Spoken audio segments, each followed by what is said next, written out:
Welcome to the Bloomingdale Public Library's video for Intro to Python 2. In this video, we'll go over functions, lists, loops, ranges, and using if and else in our program. Ultimately, with this knowledge, you'll be able to create a conversion program for converting integers into Roman numerals. If you haven't already, you can check out the Intro to Python 1 video within this channel. As programs become more complex, we want to keep them organized. We can utilize variables to store data that we want to use in different parts of our program. So we can talk about functions. We can use functions to group together behavior. Think of functions like menu items at a restaurant. When you order a cheeseburger, you don't need to go back to the chef and tell them step by step how to make it. You can simply ask for a cheeseburger and the chef goes through the necessary steps to make it. Let's see an example. Here we are printing the string hello to the screen. Instead, let's turn this into a function. To do that, I'm going to type the keyword def followed by say hello, which is the name of our function, followed by parentheses, and to end the function definition, we'll use colon. Then we need to indent everything within the function. When we want to perform the behavior defined by the function, we say that we call it. We can do that by typing the name of the function and then adding parentheses.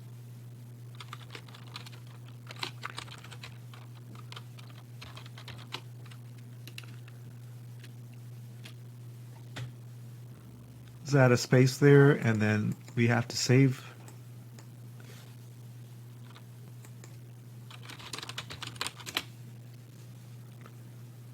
And there you go. You can see that our program called the say hello function and then printed hello to the screen. This is the simplest structure of a function, but they will all follow this simple pattern. Notice that our parentheses are empty. That is because this function does not require any additional information in order to perform its behavior. Using our cheeseburger analogy, this is like saying there are no substitutions allowed on the burger. If you order a burger, you'll get the same burger back every single time. But what if you had to specify what type of cheese you wanted on the burger? In this situation, the chef needs extra information in order to perform the job. Let's change this function from just saying hello generically to saying hello to a specific person. We'll do that by adding a parameter inside the parentheses which we're going to call name. Then, instead of just printing hello, let's make this an F string to print hello and then the name that was passed to the function.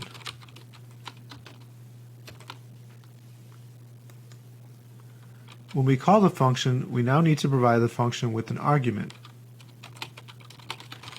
So I'm going to give it a name. Now let's see what happens. By saving this, our program is now saying hello to Jack. If we accidentally call the function without passing in our argument, Python would tell us that our function say hello is missing a required positional argument called name.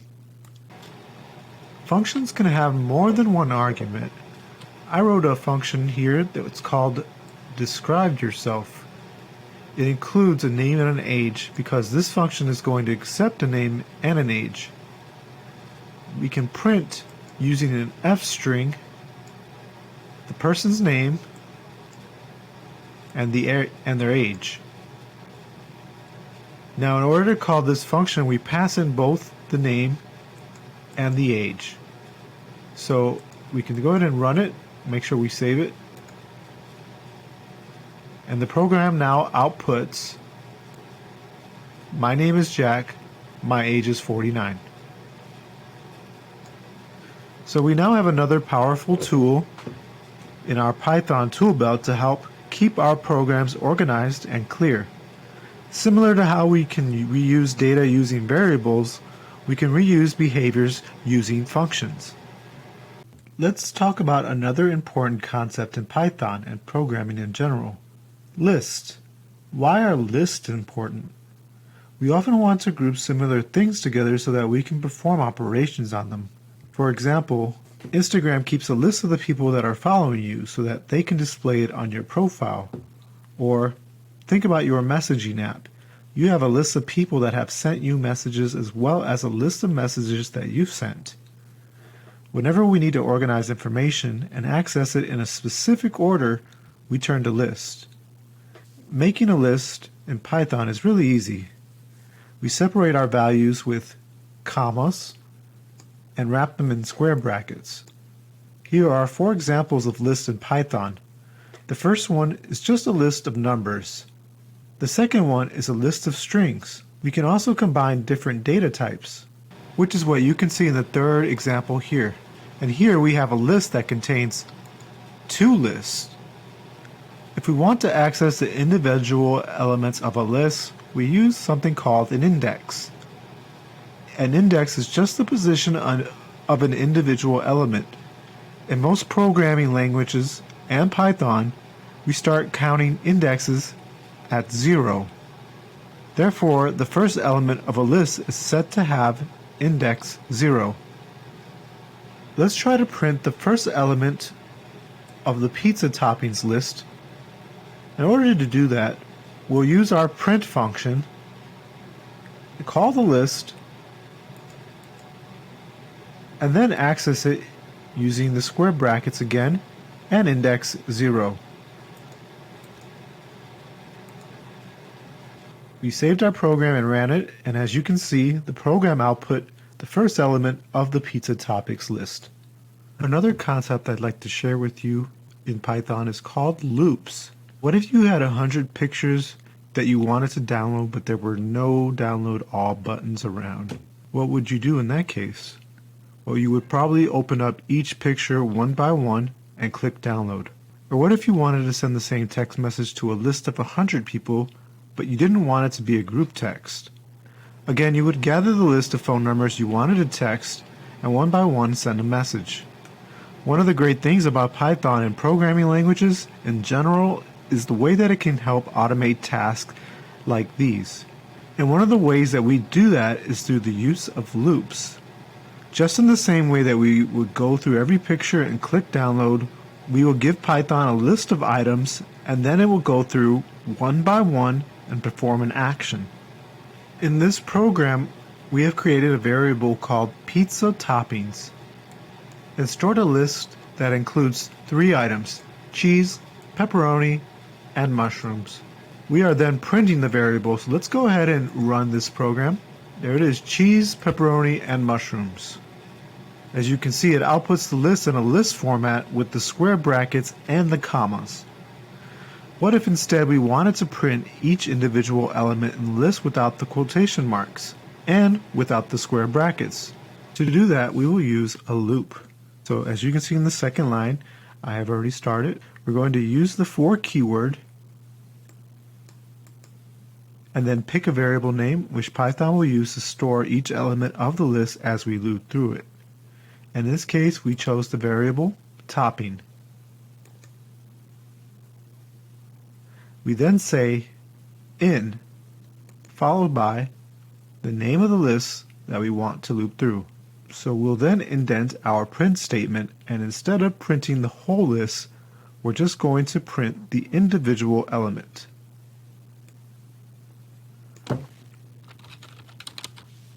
Let's go ahead and run it. There. As you can see, each element of the list was printed individually on its own line. Note that this variable topping is not a special word at all. I could have chosen another word. I could have used ingredient. I could have used my topping. But this is just the name of a variable that you're picking. Just make sure that if you change it, that you update it within your code as well. Generally, you want to pick a variable name that is representative of the data that you are working with.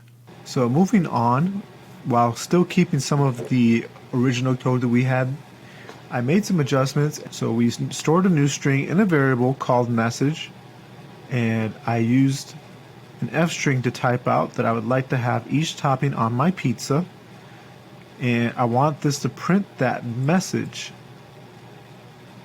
instead of my topping variable that we had earlier. So let's save it and run it. And there you go, 3 sentences here. So we printed out the messages that we store with each individual topping. So we can use lists to do other things. For example, we can try to do some math with lists. Here's just a quick example of how math can be used in list. So we have a list of my numbers 1, 2, and 3, and then my square numbers, and then there's nothing within the brackets here. We have the loop started here with 4 number in my numbers, and then we have this line as well with, and then when we want to print is the square numbers, and if we were to run it, you get them right here. And as you can see, loops are going to be really helpful when we want to perform some kind of behavior multiple times. Something we often need to do in programming is keep lists of numbers. You might want to repeat something a certain number of times or keep track of the order in which players enter the game. It's easy enough to just manually type out numbers when you're only dealing with a few. However, if you needed a list of 100 or 1,000 or even 1,000,000, you can imagine that that would become impossible quite quickly. So let's take a look at this example that I have here. We're taking a list of the numbers 1 through 5 and just printing them to the screen. Let's save it, run it, and see what it outputs. Great, so you can see that Python's gone through one by one and printed each of the elements on the list. What if I needed to change this to print out the numbers 1 through 10? Yes, I could add each of those numbers and make my list even longer, but we can use the range function to see how that could work in a little simpler format.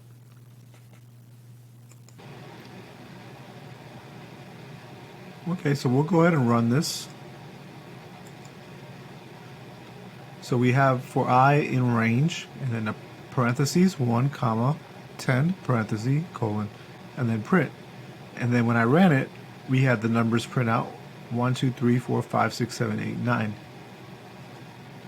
That's because Python goes through the numbers 1 through 10, but it stops once it gets to 10. So it never actually gets to the print statement for the number 10. This is a classic example of a off by one error in computer programming, and it's a really easy one that can be made. So we can go ahead and change this so that the range ends at 11. And then we can run and save it, and so now we are properly outputting the numbers 1 through 10 instead of looping through. Let's just print the range and see what happens.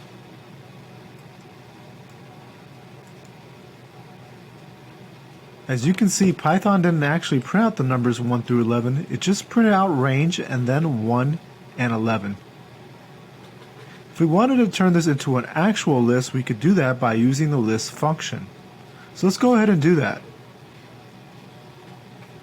So we'll go ahead and add list and a few more parentheses in the front and the back here, and then run it, save it. We've now converted this to an actual list, and we can access each of the individual numbers here. So that's ranges, and they can be really helpful if you're wanting to generate a numerical list or if you want to do something a certain number of times. Decisions are made every day. We decide when to get up, what to wear, what we're going to eat for breakfast. If it's raining, we might decide to get up a little earlier to give ourselves more time to get to work or school. We decide to wear sneakers instead of flip-flops so that our feet don't get wet. So now I'm going to teach you how to have Python make decisions. You'll be able to ask Python to check if a certain condition is met and perform or not perform an action based on that condition. Looking in this code, we have 2 variables. One is called numbers, and it contains a list of the numbers 1 through 10. We also have a variable called numbers greater than 5, which just contains an empty list. In this program, I want to loop through the numbers 1 through 10, and if the number is greater than 5, I'm going to store it in the numbers greater than 5 lists. So let's do that. To loop through the numbers 1 through 10, we're going to use a for loop. We then need to add a conditional statement to check if the number is greater than 5. To do that, we use an if statement if I is greater than 5. We add a colon, and then we tell Python what to do if the number is greater than 5. In this case, we want to append it to the numbers greater than 5 list. So let's go ahead and print the numbers greater than 5 list to make sure it's storing what we think it is. And we'll just save our program as using if, and I've already done so we're fine. We'll just go ahead and run it. And as you can see, numbers greater than 5 now contain the numbers 6, 7, 8, 9, and 10. Looking back at our program, the statement I greater than 5 is where we ask Python to make a decision. I greater than 5 is called the conditional statement. Conditional statements result in either a true or false value. This is also known as a Boolean value. Boolean. Let's go ahead and play around with some other conditional statements in this shell. For example, 2 is greater than 3, and it returns false. You're basically asking Python, is 2 greater than 3? Similarly, 3 greater than 2 is true. So 3 greater than 2 returns true because 3 is greater than 2. We can also check equality. 3 equals 3 returns true. This would be more useful if you had two different variables. For example, A equals 3 and B equals 3, and you wanted to check if those two variables were equal to each other. So let's go ahead and do that. A equals 3, B equals 3. Now A equals B, and this is true. You can also check string equality. So let's store the string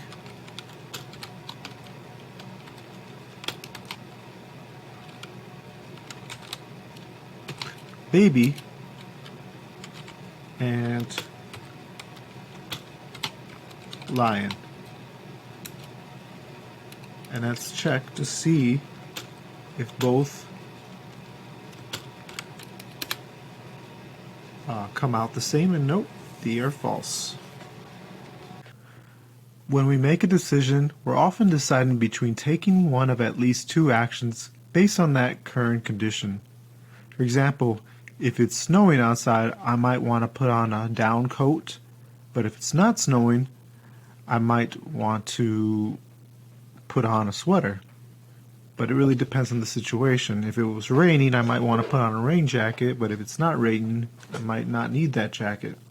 In programming, that can be done with an else statement. So let's take a look at this program. We have a list of pizza toppings, and then we're going to print out each of them. Let's go ahead and run it to see what happens. So there, the shell outputs, we have the following toppings: cheese, pepperoni. So basically it prints out each item in the list of our pizza toppings. But what if we wanted to add the price of each of the toppings? So we could have cheese as being free, but pepperoni costing an extra $1. To do that, we're going to use an if statement and an else statement. The first thing we'll do is we'll check if the element is cheese. We do that using an if statement, and we can just do if topping equals equals and then the string, cheese, and then end with the colon. Now we tell Python that we want to do if the topping is cheese, and in this case we not only want to print the topping, but we also want to print that it's free. So to do so, we will use an F string. Print the topping and then let's follow, just with the string, free. Now for the else statement right here, and plus we add the colon there, we're going to print for the topping to be $1. So let's save and then we'll run it. And there we are. We have the output here. We have the following toppings. Cheese is free, and then pepperoni is $1. As you can see, we're now printing out one thing if it's cheese, and otherwise we're printing something else. So controlling the flow of the program based on the conditions of your data is an important part of programming. And now that you've done this, you can play around with it, maybe add some additional pizza toppings and give them different prices, and see if you can get them to print out. Programming at its core is about putting together a list of instructions for the computer to follow. The variables, the functions, the lists, the loops, and the conditionals are all just building blocks for making the list of instructions that you're providing more powerful, understandable, and efficient. Using all these building blocks, you can create a function like this one, which is one that converts any given integer to its equivalent Roman numeral. And as you can see here, we have a couple lists, we have variables, we have some conditionals, we have all of these things going on at once. I highly recommend you to check on YouTube, because there's tons of resources on YouTube for simple functions, challenges that you can challenge yourself with, and also highly encourage you to check out our website, go to our programs, and find computer classes. But if you just want to learn on your own with online courses, if you have a library card, you can sign up with lynda.com, and from there all you need is your library card number and your PIN, and you can basically get access to thousands of high-quality video tutorials taught by respected authorities in their fields. So thank you very much for joining me today with the Intro to Python 2 course, and happy learning!